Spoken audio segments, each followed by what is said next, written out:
사도신경으로 신앙 고백 드림으로 새벽 예배 시작합니다.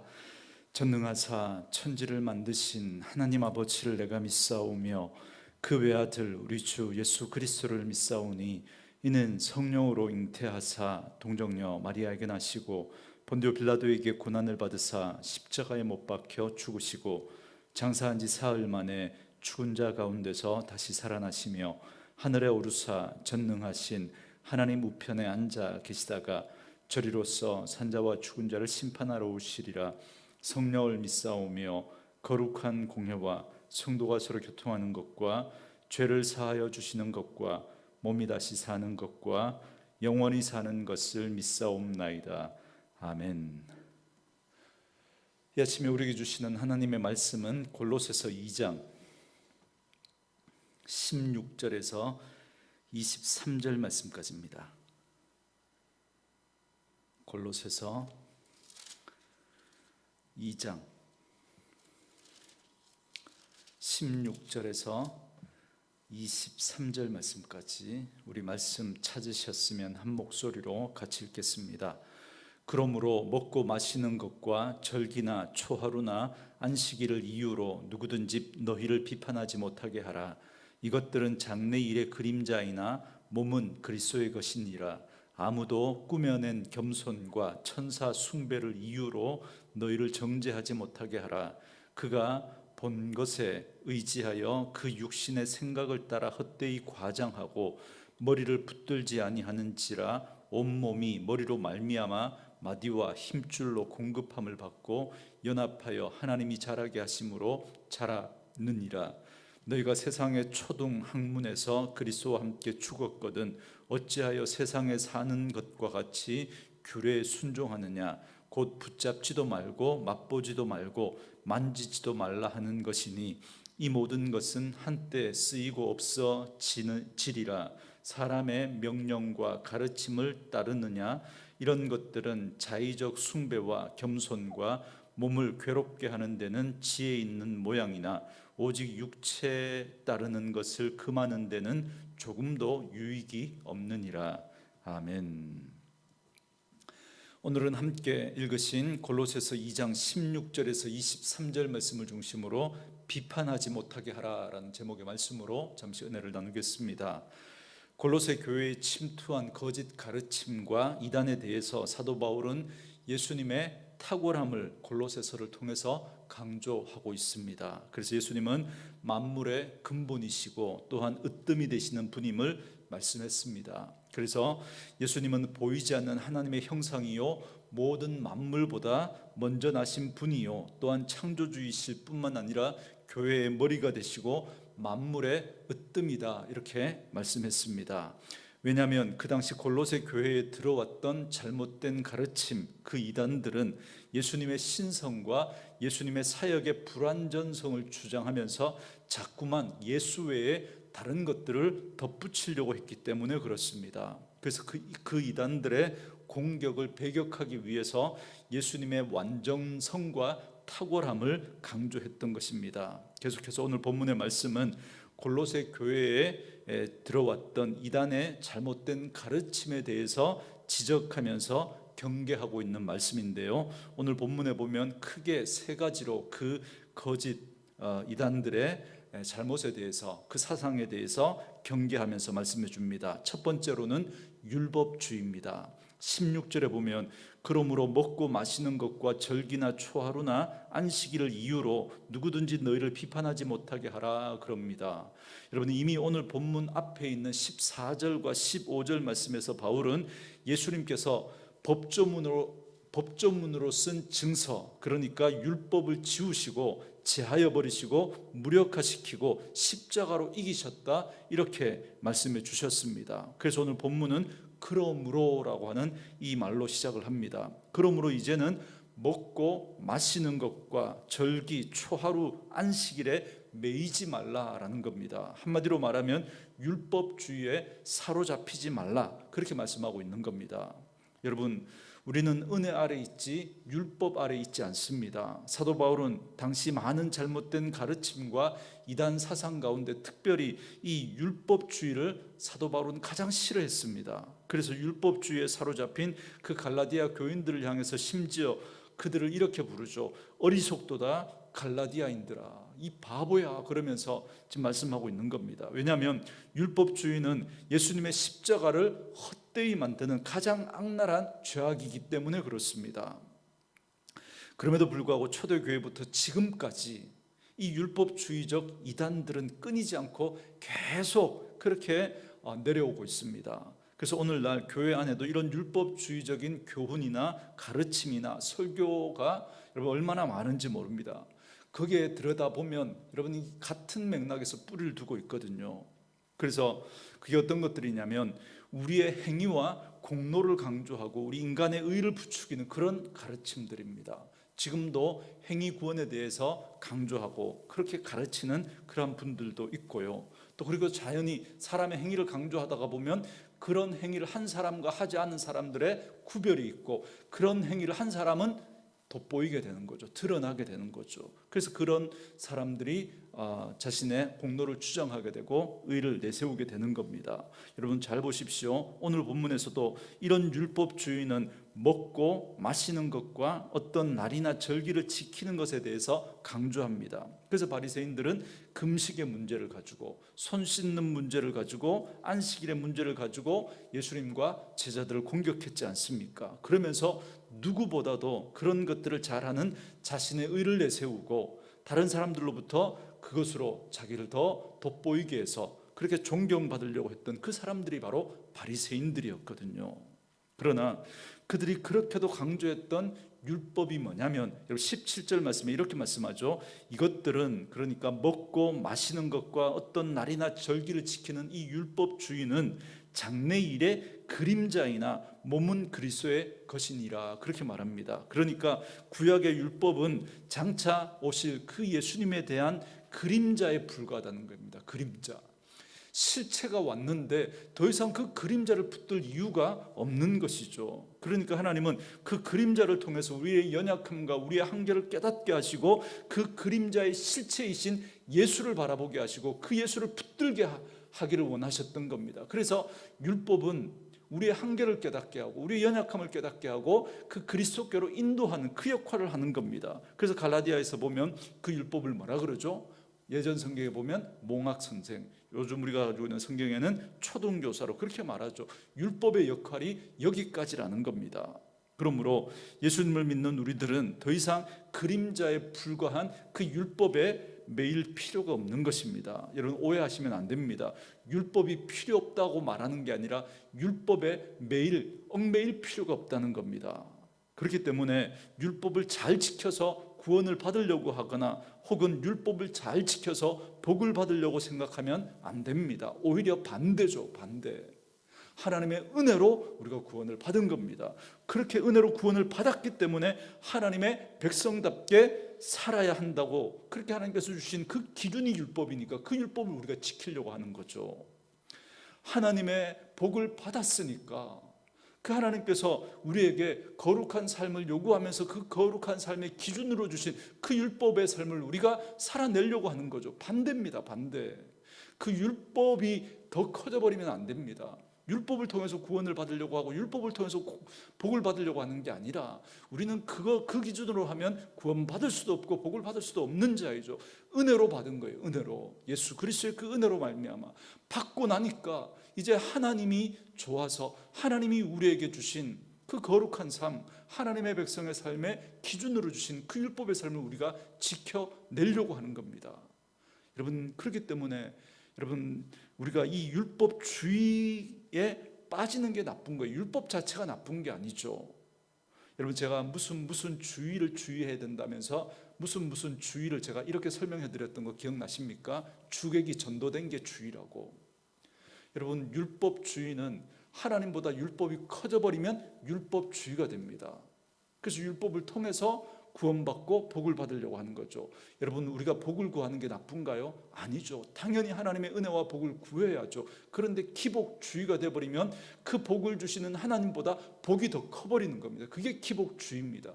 그게 무슨 주의를 우리가 주의해야 됩니다. 그래서 여러분, 오늘 말씀으로 이 하루를 시작하는 저와 여러분들은 이 율법주의에 대해서 여러분 경계하시고, 그 율법 자체가 나쁜 게 아니죠. 하나님께서 거룩한 하나님의 백성의 삶의 기준으로 주신 그 율법의 삶을 우리가 살아내야 됩니다. 그러나 먼저 예수 그리스도의 그 십자가의 은혜를 통해서 구원받은 그 사실과 오늘도 하나님이 한량없는 은혜로 우리에게 베풀어 주신 그 은혜를 먼저 받고 거기에 감사하고 감격함으로 그 율법의 삶을 살아내야 하는 겁니다. 저는 저와 여러분들이 그런 분들 될 수 있기를 주의 이름으로 축원합니다. 두 번째로, 골로새 교회에는 미신적인 신앙이 있었습니다. 여러분 18절 말씀해 보면, 아무도 꾸며낸 겸손과 천사 숭배를 이유로 너희를 정죄하지 못하게 하라. 그가 그 본 것에 의지하여 그 육신의 생각을 따라 헛되이 과장하고 그럽니다. 당시 거짓 교사들은 사람이 감히 어떻게 하나님과 직접 대면할 수 있느냐, 그렇게 주장했습니다. 여러분, 어찌 보면 이거 맞는 말처럼 들리지 않습니까? 왜냐하면 사람을 낮추고 하나님을 높이는 말처럼 들리기 때문에 그렇습니다. 그런데 여기에 대해서 사도 바울은 뭐라고 말하느냐면, 이건 꾸며낸 겸손이고 헛된 겸손이다, 이렇게 말합니다. 여러분 잘 보십시오. 여러분, 예수님이 오시기 전까지는 이 말이 맞을 수 있습니다. 죄인인 사람이 어떻게 감히 하나님을 대면할 수 있습니까? 대면하면 죽음이었죠. 그렇지만 예수님이 오시고 난 다음에는 완전히 달라졌습니다. 여러분, 예수님이 오셨기 때문에 이 말은 여러분 이제 말이 되지 않는 거예요. 잘 아시는 것처럼 예수님께서 십자가에서 죽으실 때 성전의 휘장, 그러니까 성소와 지성소를 나누고 있었던 그 휘장이 위에서부터 아래로 찢어졌지 않습니까? 뭘 의미합니까? 이제 우리가 하나님 앞에 직접 나아갈 수 있게 되었다는 겁니다. 이제 우리는 직접 하나님의 은혜의 보좌 앞에 담대히 나아갈 수 있다는 거예요. 예수 그리스도의 그 십자가의 공로를 의지해서 우리는 주님 앞에 직접 나아갈 수 있는 길이 열린 겁니다. 그러나 거짓 교사들은 꾸며낸 겸손으로 인간이 하나님 앞에 직접 나아갈 수 없다라고 하면서 대신에 천사가 하나님과 우리 인간 사이에 중재자 역할을 한다라고 하면서 천사 숭배 사상을 강조했던 겁니다. 주장했던 겁니다. 여러분, 이렇게 꾸며낸 겸손인 척 하면서 결국 누구를 낮춰버립니까? 예수님을 낮춰버리는 거예요. 예수님을. 그리고 예수님의 사역을 깎아내버리는 겁니다. 그래서 사도 바울이 이걸 꾸며낸 겸손이고 과장된 헛된 겸손이다, 그렇게 이야기하고 있는 거예요. 그러나 여러분, 분명히 기억하십시오. 하나님의 아들이신 예수 그리스도를 제외한 그 어떤 사람으로도, 그 어떤 존재로도, 그 어떤 방법으로도 하나님 앞에 나아갈 수 있는 길은 없습니다. 그건 우상 숭배입니다. 그래서 19절 말씀해 보면, 이는 머리를 붙들지 아니하는지라, 이렇게 말하죠. 이게 무슨 말이냐면, 교회의 머리가 누구죠? 예수님이죠. 그러니까 교회의 머리이신 예수님을 붙들어야지 다른 그 무엇으로 붙들고 하나님 앞에 나아가려고 하는 건, 그건 다 우상 숭배다, 지금 그 말을 하고 있는 겁니다. 여러분, 가톨릭의 잘못이 바로 여기에 있는 겁니다. 가톨릭은 수많은 성인들을 만들어 놓고 그들의 공로를 의지해서 기도합니다. 그리고 그 최고봉에 있는 존재가 누구냐면 성모 마리아라 그러죠. 어머니, 그 마리아, 예수의 어머니 마리아. 마치 가나 혼인 잔치 때와 같이 예수님의 어머니가 예수님에게 부탁을 하니까 그 청을 거절하지 못하고 들어줬던 것처럼 마리아에게 구하면 예수님이 우리의 기도를 들어주신다, 그렇게 논리를 가지고 주장을 합니다.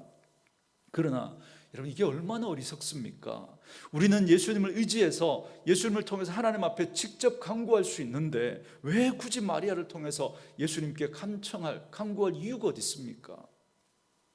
우리는 이제 예수님의 십자가의 공로로 하나님 앞에 직접 나아갈 수 있는 길이 열린 거예요. 그래서 하나님을 대면할 수 있는 놀라운 은혜를 우리는 누리게 된 겁니다. 그러므로 하나님과 나 사이에 그게 천사이든 마리아이든 성인이든 그 어떤 것도 끼워 넣으면 안 됩니다. 그 자체가 우상 숭배라는 겁니다. 이건 목사도 마찬가지죠. 여러분과 하나님 사이를 여러분 목사가 대신할 수 없습니다. 그저 저는 여러분들을 끊임없이 그 하나님을 바라볼 수 있도록, 그리고 여러분들이 끊임없이 그 예수님 앞에 나아갈 수 있도록 여러분의 시선을 그분을 향할 수 있도록, 그렇게 저는 자꾸 말씀을 전해드리는 게 제 역할인 거죠. 목사는 그저 옆에서 도와주는 거고 결국 우리가 스스로 머리이신 예수 그리스도를 통해서 하나님 앞에 나아가야 하는 겁니다. 그렇지 않으면 어떻게 됩니까?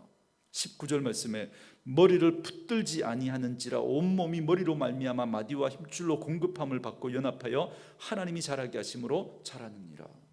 머리를 예수 그리스도 머리 대신 교회의 머리 대신 예수 그리스도를 붙들고 그분께 나아가야 우리가 잘할 수 있다는 거예요. 영적인 성숙이 있을 수 있다는 거예요. 그런데 그렇게 직접 예수님께 나아가 하나님을 만나는 그런 만남이 없고 그런 체험이 없고 그저 계속 사람 의지하고 목사를 의지하고 그렇게 되면 그 신앙이 늘 자라지 못하고 제자리 걸음밖에 할 수 없다. 그렇게 말씀하고 있는 겁니다. 세 번째로 바울은 또 금욕주의를 경계합니다. 여러분 20절 말씀에 보면 너희가 세상의 초등 학문에서 그리스도와 함께 죽었거든 어찌하여 세상에 사는 것과 같이 규례에 순종하느냐 그럽니다. 여러분 그리스도인은 세상의 초등 학문에 대해서 죽었음을 말씀합니다. 21절과 22절에 보면 여기서 말하는 초등 학문의 정체를 말해줍니다. 그건 붙잡지도 말고 맛보지도 말고 만지지도 말라 그러면서 그건 그냥 한때 쓰고 없어지는 것이다 그렇게 말합니다. 그렇다면 여러분 여기서 말하는 초등 학문이 뭘까요? 여러분 갈라디아에서 말하는 초등 교사를 말하는 게 아닙니다. 그건 율법이죠. 여러분 여기서 말하는 초등 학문은 당시 헬라 철학의 그 바탕을 둔 가르침을 말하는 겁니다. 여러분 헬라 철학의 핵심 중에 핵심 가장 중요한 주장이 뭐냐면 이원론입니다. 이원론. 이 이원론이 얼마나 무섭냐면요. 오늘도 교회 안에 이 이원론이 얼마나 뿌리 깊이 자리 잡고 있는지 모릅니다. 그들은 영과 육을 분리하고 대립해서 설명합니다. 그래서 육은 거부하고 물질 세계는 악하게 그렇게 여깁니다. 그래서 당연히 물질 세계를 부정하고 정신 세계를 강조합니다. 이런 배경에서 나온 이단 사상이 바로 기독교 영지주의라고 하는 이단 사상입니다. 그래서 이 기독교 영지주의로 이제 또 더 깊이 들어가 보면 하나는 금욕으로 가든지 하나는 완전히 쾌락주의로 빠지든지 양극단으로 가게 되어 있습니다. 이 육체는 아무것도 아니니까 이걸 막 고행을 해서 자꾸 영적인 세계를 추구하는 이런 쪽으로 발전해 가든가 이 육은 그냥 썩어서 없어질 것이니까 마음대로 즐겨도 된다는 거예요. 우리는 영적인 지식을 통해서 구원받았으니까 마음대로 해도 된다. 이런 양극단으로 나아가게 되어 있습니다. 그래서 여러분 이 영적 지식을 최고의 선이라고 하는 그런 기독교 이단 그 중에 하나가 구원파죠. 구원파는 이 육은 아무것도 아니니까 우리가 무슨 짓을 해도 죄가 안 된다는 거예요. 그래서 여러분 세월호 사건 때 그 애들이 그 배에서 함께 침몰하는데 자기만 빠져나오고도 아무런 죄의식을 느끼지 못하는 이유가 바로 거기에 있는 겁니다. 그래서 그들은 물질 세계를 부인해요. 그래서 예수님이 육신으로 이 땅에 오셨다는 사실도 부정해버립니다. 그래서 그들은 뭐라고 주장하느냐 하면 예수님은 환상이었을 뿐이다. 이 땅에 오셨던 그 예수님은 진짜 육체로 오신 게 아니라 그냥 환상으로 그렇게 육신을 입은 게 아니라 환상으로 그렇게 존재했던 거다. 그렇게 주장을 합니다. 바울은 이러한 가르침을 정말 터무니없는 세상 초등학문이라고 말합니다. 그러면서 분명히 우리가 예수님과 함께 죽은 것인데 왜 이런 어리석은 말에 순종하느냐고 그렇게 말하고 있습니다. 그래서 결론적으로 이렇게 말합니다. 23절 말씀에 이런 것들은 자의적 숭배와 겸손과 몸을 괴롭게 하는 데는 지혜 있는 모양이나 오직 육체를 따르는 것을 금하는 데는 조금도 유익이 없느니라 그럽니다. 무슨 말이냐면 앞에서 말한 이런 천사 숭배와 같은 꾸며낸 겸손 그리고 이 기독교 영지주의와 같은 물질은 악하다고 하면서 자기 육체를 괴롭히는 거 이걸 인간적인 지혜를 가지고 보면 굉장히 지혜 있는 모양처럼 보인다는 겁니다. 다시 말하면 그럴듯해 보인다는 겁니다. 혹할 만하다는 겁니다. 그래서 여러분 종교라고 한 그 패턴들이 다 이런 세상 초등학문에 기반을 두고 있기 때문에 그 논리를 보면 인간적으로 그럴듯합니다. 그래서 여러분 뭔가 신비적인 걸 추구하고 뭔가 꾸며낸 겸손을 추구하고 또 막 몸을 괴롭히고 금욕주의를 막 그렇게 추구하고 고행을 하고 막 이렇게 하면 여러분 종교적으로 꽤 수준 있는 그런 사람처럼 보입니다. 그죠? 막 자기의 몸을 괴롭히는 거예요. 그래서 육식은 하지 않고 그 채소만 먹고 그죠? 어떤 육신적인 쾌락 그래서 그런 것들은 다 멀리하고 고행을 하고 막 그렇게 하면서 도를 닦고 그러면 굉장히 수준이 있는 것처럼 여러분 그렇게 사람들은 생각을 합니다. 그런데 바울이 뭐라 그럽니까? 오직 육체를 따르는 것을 금하는 데는 조금도 유익이 없다 그럽니다. 다시 말하면 우리 육신의 욕망을 제어하는 데는 아무런 소용이 없다는 겁니다.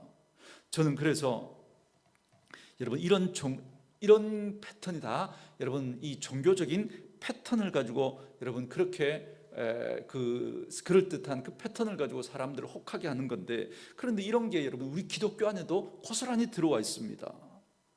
이런 패턴으로 우리가 하나님을 믿으려고 하면 안 된다는 거예요. 저는 그래서 우리 기독교가 이런 종교적 패턴을 따르는 어떤 그런 경향 중에 하나가 내려놓음이라고 생각합니다.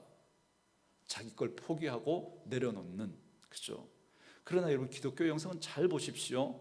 내려놓음이 아니라 오히려 내려놓음, 버림의 영성, 그게 아닙니다. 이건 오히려 불교에 가깝죠.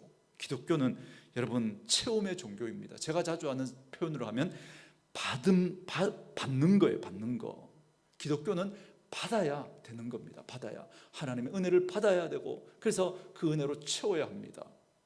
하나님이 주시는 그 말씀을 받아야 합니다. 그래서 그 말씀으로 우리의 심령을 채워야 합니다. 성령을 받아야 합니다. 그래서 그 성령으로 충만해야 합니다. 그래야 자연스럽게 여러분 우리의 육신의 욕망을 따르지 않을 수 있는 거예요. 그렇지 않고 우리 인간적인 어떤 의지로 그렇게 고행을 하고 막 눌러놓으면 마치 용수처 스프링을 여러분 눌러놓은 것하고 똑같습니다. 여러분 이게 여러분 누르면 누를수록 여러분 이게 나중에는 엄청난 반작용으로 튀어오르게 되어 있는 거죠. 그래서 여러분 어떤 종교인들의 어떤 일탈의 어떤 그런 모습들을 보면 여러분 상상을 초월하는 그런 일들이 막 일어나게 되는 거죠. 여러분 그렇기 때문에 내가 아무리 율법의 가르침대로 살려고 몸부림을 치고 고행을 해도 그것으로는 타락한 우리 인간의 본성을 제어할 수 없습니다. 그러면 예수님이 오실 이유가 없죠. 율법을 하나님 던져주시고 이렇게 살면 구원받아, 그렇게 하면 되는 거예요. 안 된다니까요. 그렇게 해서는 해결되지 않습니다. 용수철을 아무리 여러분 그렇게 억지로 눌러놓는다고 해서 여러분 그게 그냥 있지 않는다니까. 분명히 여러분 반작용으로 튀어오르게 되어 있습니다. 우리는 오직 교회의 머리신 예수 그리스도를 붙들어야 합니다. 우리의 죄의 문제, 우리의 본성의 문제를 해결할 수 있는 유일한 길은 여러분 예수 그리스도밖에 없습니다. 그분의 십자가이고 그분의 은혜와 그분의 말씀을 붙드는 것입니다.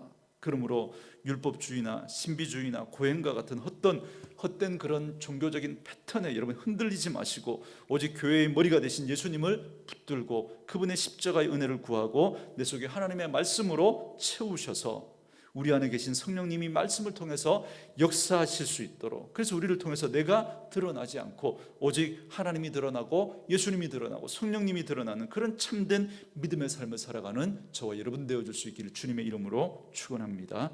오늘 주신 말씀 묵상하시면서 이 찬양 함께 들으시고 기도하는 시간 갖겠습니다.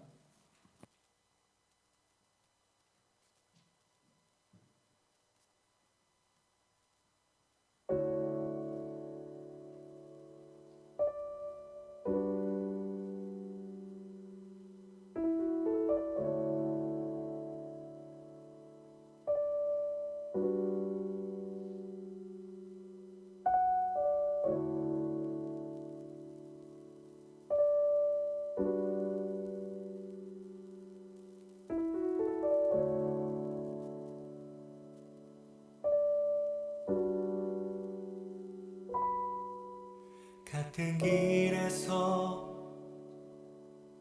다른 계절을 만나고 기쁨 슬픔 반복되는 모든 시간 속에서 주님을 바라보네. 같은 길 위에 나의 계절을 아시고 근심 평안 공존하는 모든 상황 속에서 주 나를 살피시네. 하늘에 닿아도 주님밖에 없고 땅 위에 놓여도 주님밖에 없네.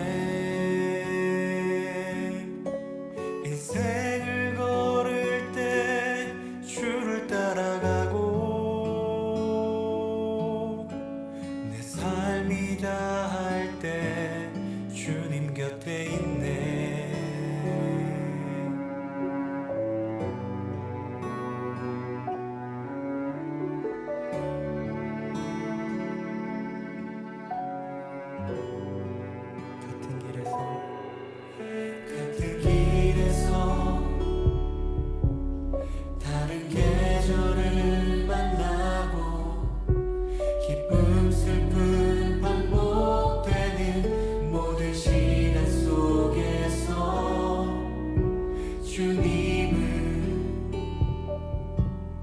바라보네. 같은 길 위에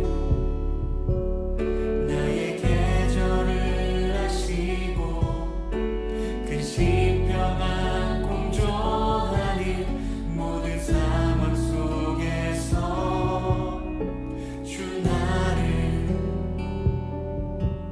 살피시네. 하늘에 닿아도 주님밖에 없고 땅 위에 놓여도 주님밖에 없네. 인생을 걸을 때 주를 따라가고 네 삶이 날 때 주님 곁에 있네. 하늘에 닿아도 주님밖에 없고 땅 위에 놓여도 주님밖에 없네. 인생을 걸을 때 주를 따라가고 내 삶이 날 때 주님 곁에 있네.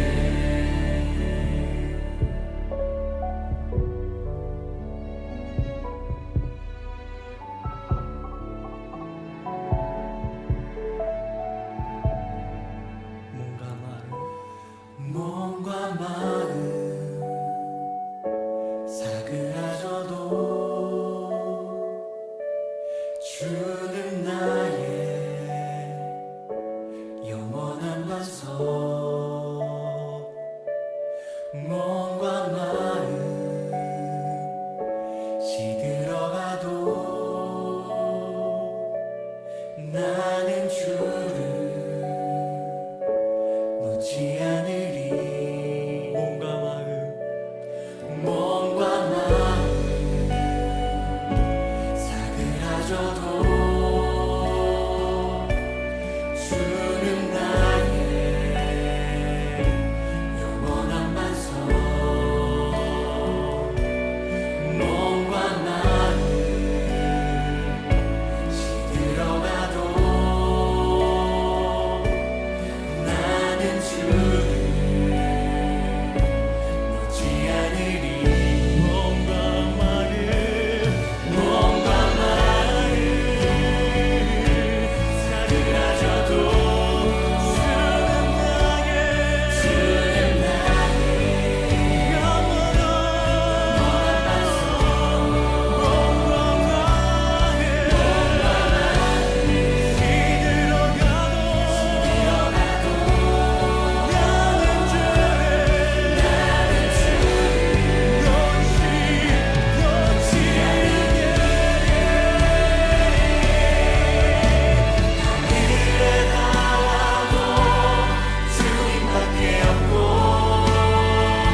땅